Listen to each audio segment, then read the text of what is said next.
Well, good morning, everybody, and welcome to the Community for All conference happening all over the place today. The very fact that this creative conference is happening in an age of pandemic shutdown is one sign of how things have changed in the past 10 to 20 years. Many of you who are watching this may have come into this intersection of faith and disability in the last decade. Many are just beginning to explore this area of ministry and support.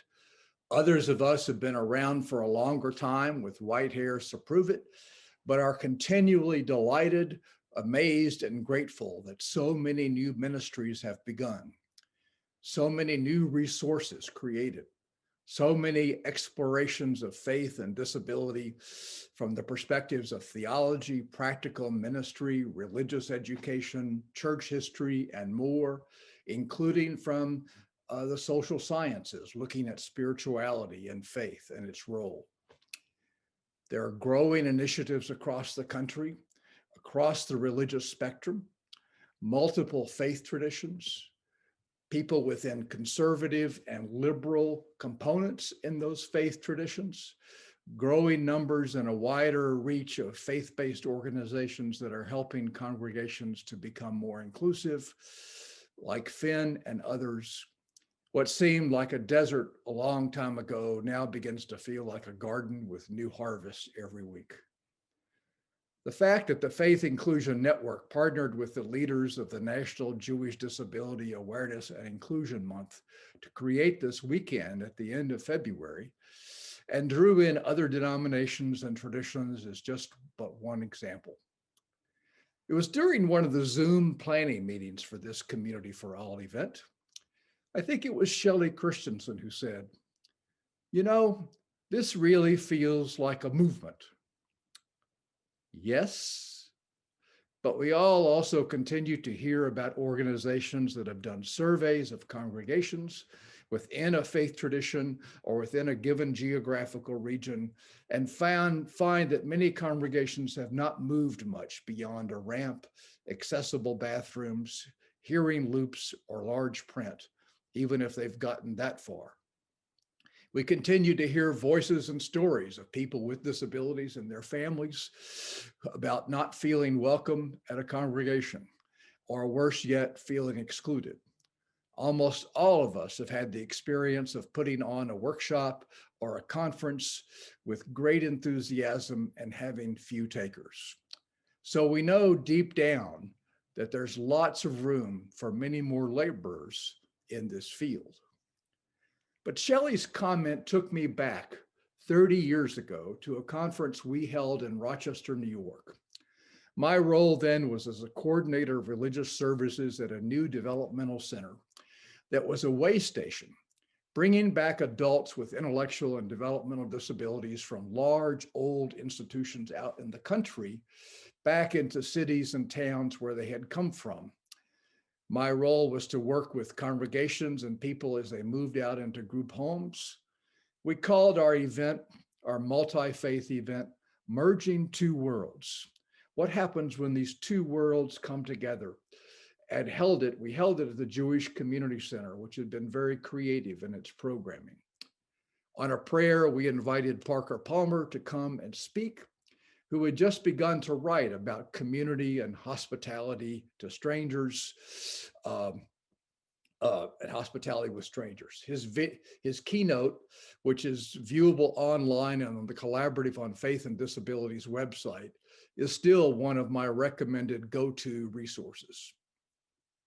But the conference ended up in its last session with Bob Persky, whose books illustrated with his wife Martha's penciled drawings had been crucial in seeing the humanity and the beauty in the lives and faces of children and adults with intellectual and developmental disabilities who had once been shunned. He reported that he had just been to the first national statewide self-advocacy conference held in New Jersey, and he had been riding around in vans with many of its participants between the conference site and motels and restaurants. And everybody was singing. Everybody was singing in the vans along to whatever was playing. One of the common songs that they were singing was John Denver's Take Me Home, Country Road, to the Place I Belong, Mountain Mama, West Virginia, take me home, country road. And then he noted, kind of on a side, you know, if there's a disability movement in this country, it's the only movement without a song. The only movement without a song.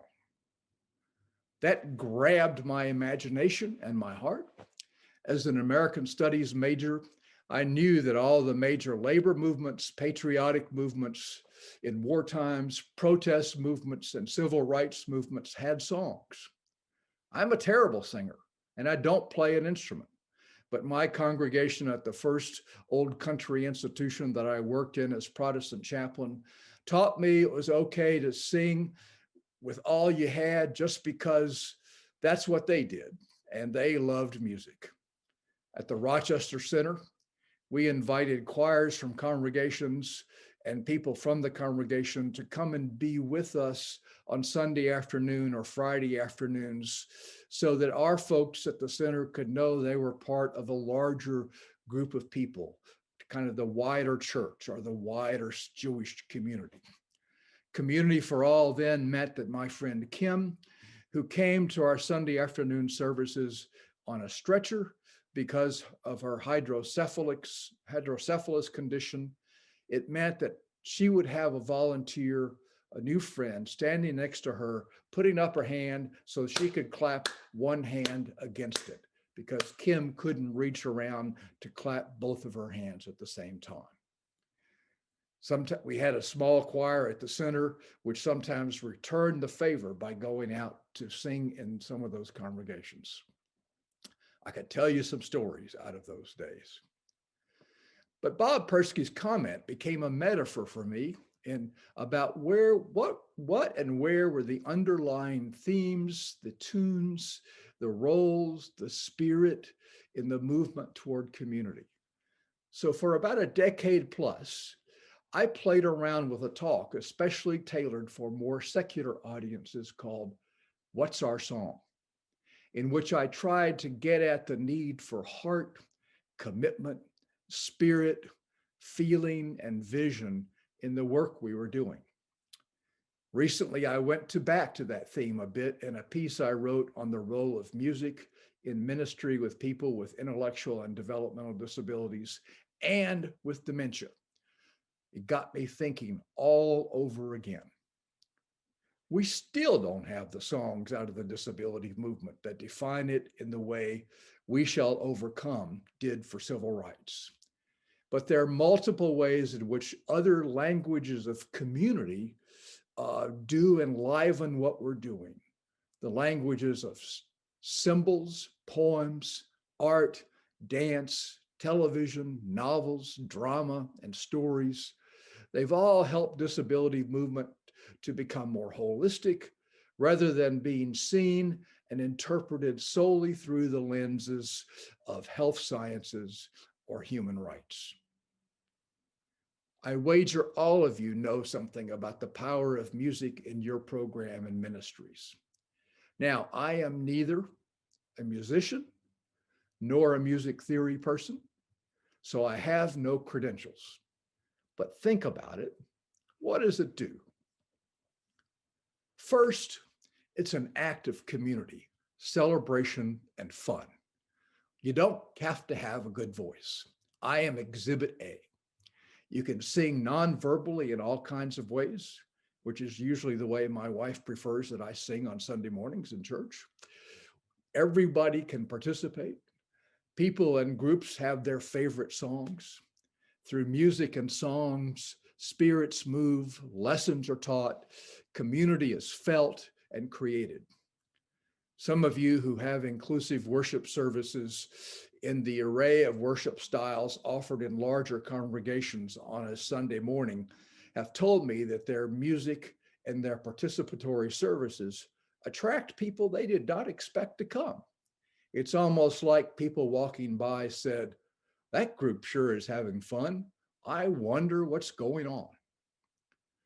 Church groups who came into our center in Rochester for the first time were often quite unsure of themselves, even terrified. But you saw them change and relax the minute the group started singing, "This is the day that the Lord hath made. Let us rejoice and be glad in it."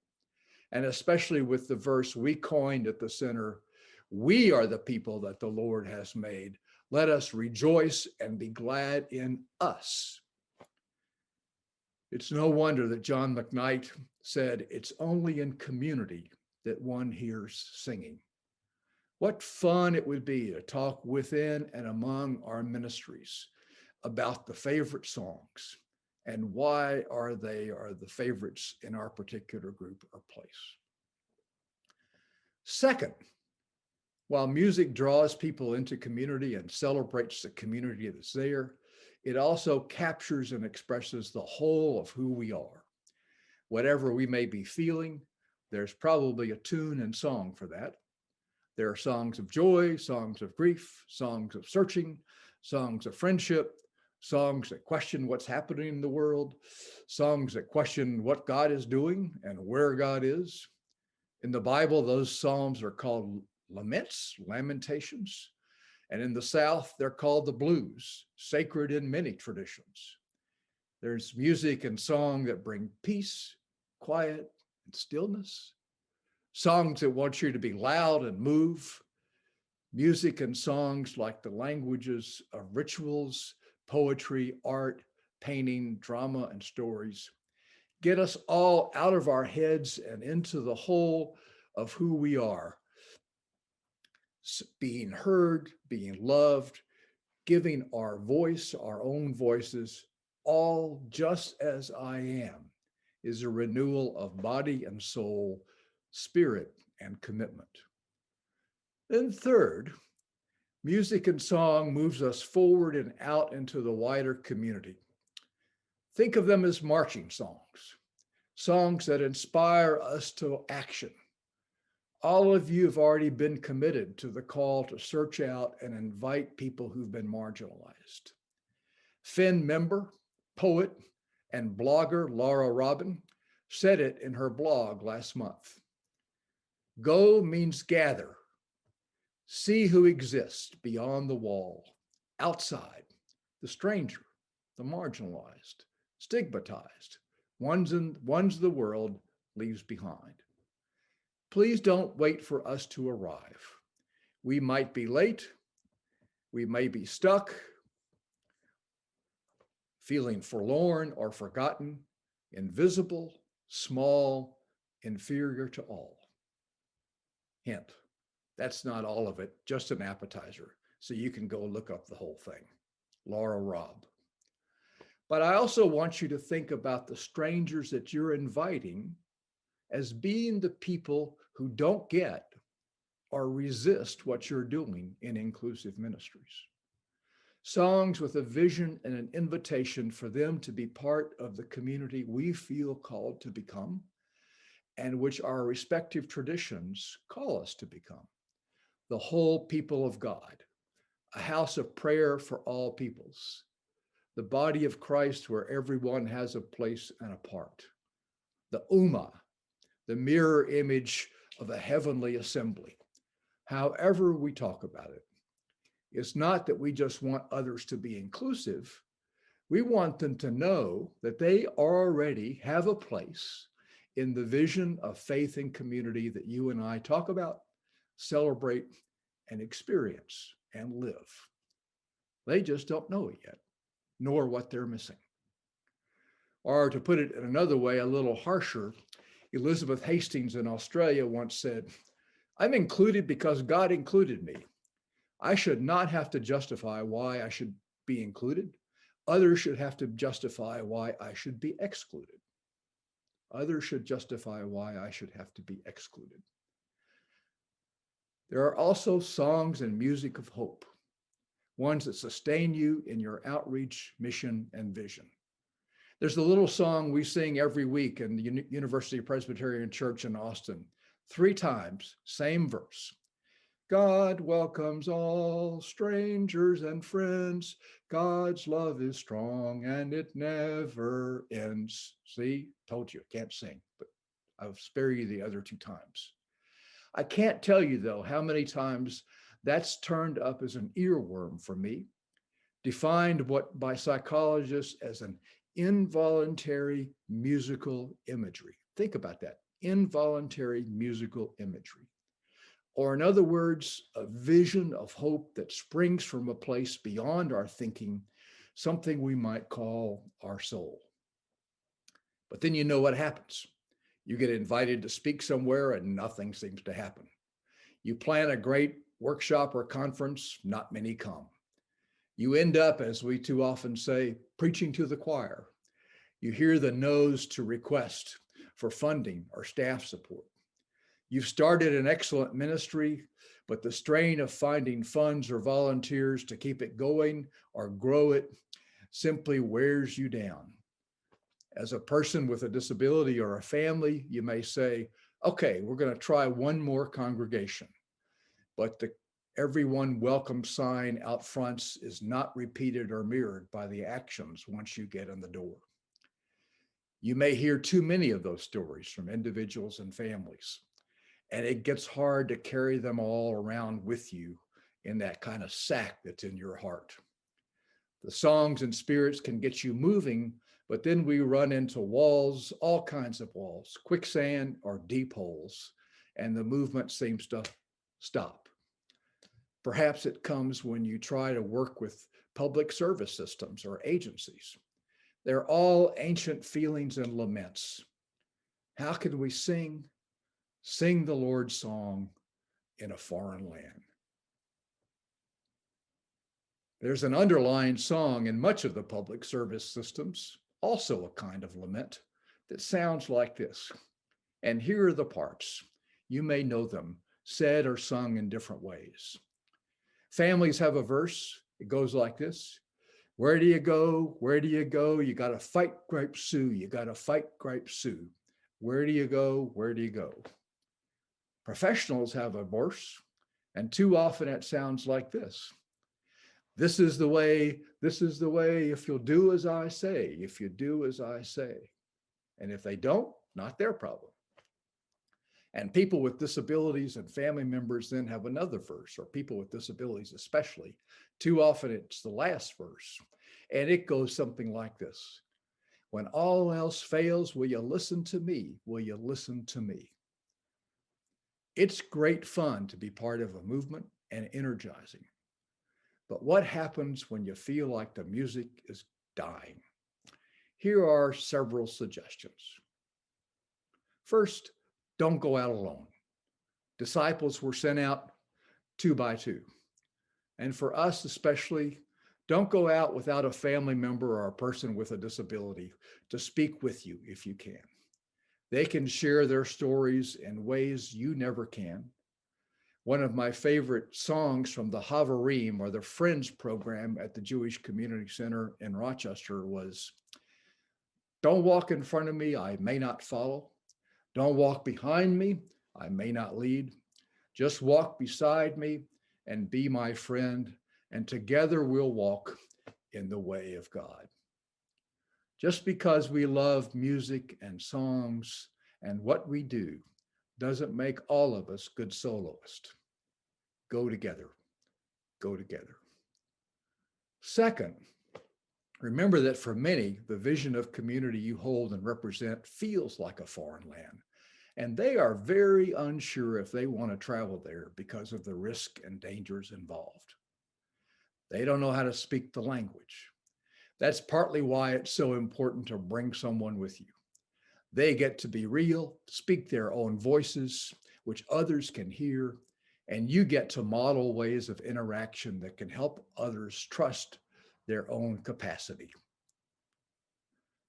Third, you have to invite them along, to come along on the journey, even if they're not quite doing what you would like them to. We cannot just narrow our vision with rules for how people can be involved. Alice Garza has a new book called The Purpose of Power: How We Come Together When Things Fall Apart. It's a book about movements, and she's one of the uh, founders of the Black Lives movements in this country. She says it like this: sometimes what gets in the way is we are tempted to be the God of small things. We can't be afraid to establish a base that's larger than the people we feel comfortable with. Movements and bases cannot be cliques of people who already know each other. We have to reach beyond the cliques of beyond the choir. We have to reach beyond the choir and take seriously the task of organizing the unorganized, the people who don't already speak the same language, the people who don't eat, sleep, and breathe social justice, or in our case, inclusive ministries and belonging, the people who have everything at stake and are looking to be less isolated and more connected in their lives, and who want to win changes in their lives and the lives of the people they love. But I would add, but don't know it, that they may be able to do it by joining the kind of movement you're leading. So let's practice what we preach and make our embrace wide to invite others in. Fourth and finally, it's time to remember the music of celebration and to loop back, as it were, to loop back to the kind of spirit we know as part of inclusive ministries and communities. That spirit that invites all kinds of people just as they are into that community. Sing out of that vision of belonging, wholeness, and joy. Whereas Garza says to we who want to lead a movement, quote, we do not try to cancel people who may disagree, but we say, come as you are, grow as you go. Or we might say, come as you are, grow as we go. So we go out with one foot firmly in the world as it is, but the others in a vision of the world that we hope and know can be. One foot, another foot. When you're between worlds like that, being able to sustain your songs not only invites people or your spirit, but helps us stand in celebratory defiance against the non-inclusive principalities and powers that be. I recently learned that in the early Reformation, when people in congregations other than priests began to sing their psalms, all of the people singing them, that the authorities banned the psalms because they became associated with religious dissent. You could be arrested for singing or whistling the doxology as you plowed the fields or washed the dishes. In the face of how things are, the very act of singing can be a vision of how things could be. It's no wonder that we shall overcome with such a powerful anthem, both of defiance, but of sustaining the work with the hope of what could be. Perhaps it's no wonder that Scottish philosopher Andrew Fletcher once said, let me make the songs of a nation, and I don't care who makes its laws. Think about it. Let me make the songs of a nation. I don't care who makes its laws. Before World War II, it was Dietrich Bonhoeffer's experience of the worship services at the Institution for People with Disabilities in Bethel, the small town where he had been assigned as a pastor, which gave him the vision of what the church could be, a community shaped around and with people who were vulnerable in multiple kinds of ways. That vision sustained his defiance of the growing civil religion of Nazism that included only the perfect and strong and destroyed the ones they thought were weak and impure. Don't underestimate the power of music and celebration to deal with the walls that you and I run into. What did the people of Israel do when they got to Jericho? They made a big procession with flags and banners, musicians and trumpets, and marched around the city 7 times. Now, the story says the walls fell and they took the city, but it doesn't say whether they fell inwards or outwards, or whether some folks inside Jericho opened the doors and rushed out to be part of this celebration that was going on. There's a huge party out there and I want to be part of it. Now, that may be taking some liberty with the text, but of course, no one else ever does that. The closest that some of us may come to writing good songs is telling the aha moment stories, that we all carry in our hearts and spirits from accompanying people with disabilities and their families towards a community for all where everyone belongs. A community for all where everyone belongs. Don't hide those stories. Don't think they're just personal. Let them out. Tell them with heart and soul. They invite, they inspire, they move, and sustain us. And some musician friends of yours may just be able to put them to music, like my friend Tom Hunter did a while ago, who wrote children's songs about children with disabilities and how they could become friends with each other. But you find and use also the songs in your tradition that already celebrate the visions you have. You can use them and say, this is being lived out today in our work in inclusion and belonging.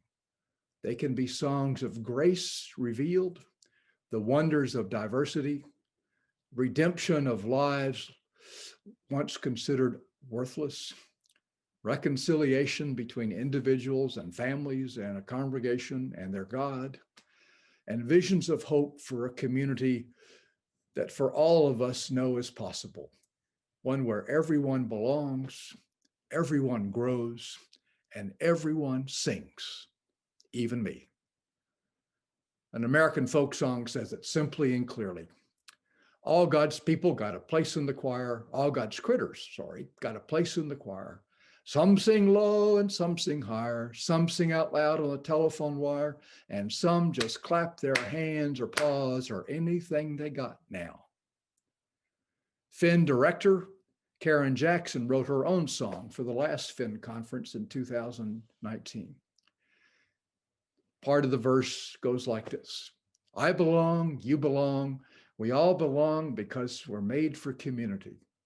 I belong, you belong. Let's pray for unity. Given her ability with Michelle's help to get all of us on the same web page together today, you might have thought she was a middle school band teacher or something. But blessings as you keep adding new verses and new tunes and inviting new people to be part of your choir while we all move into the future together. Thanks, and God be with you.